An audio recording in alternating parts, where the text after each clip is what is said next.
if acceleration due to gravity at a distance d from the center of the earth, at a distance d from the center of earth, acceleration due to gravity is given to be beta, then its value at a distance d above the surface of the earth, acceleration due to gravity क्या होगा. ठीक है.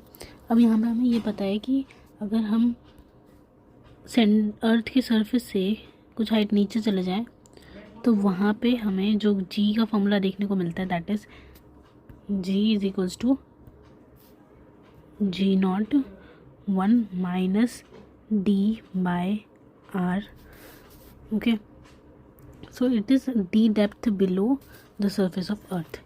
Okay, यहाँ पे ये जो distance, sorry यहाँ पे मैं एच लिख देती हूँ डी की जगह, ज़्यादा कन्फ्यूजन ना हो, एच बाय आर.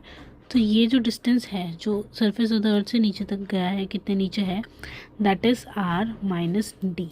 तो हम यहाँ पे एच की जगह पे आर माइनस डी लिखेंगे.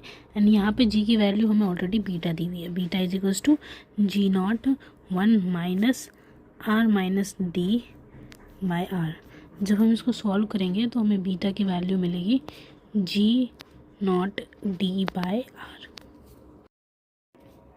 अब हमें देखना है कि डी हाइट ऊपर इसकी ग्रेविटी कितनी होगी. तो यहाँ पे हम डी को less than very less than R नहीं कंसिडर कर सकते. हमें इसका प्रॉपर फॉर्मूला यहाँ पे लिखना होगा. ये कंसिडर नहीं कर सकते, ठीक है, क्योंकि ऐसा कोई स्पेसिफाई नहीं है. तो हम यहाँ पे डायरेक्टली लिखेंगे G is equals to G naught R square by R plus H का होल स्क्वायर.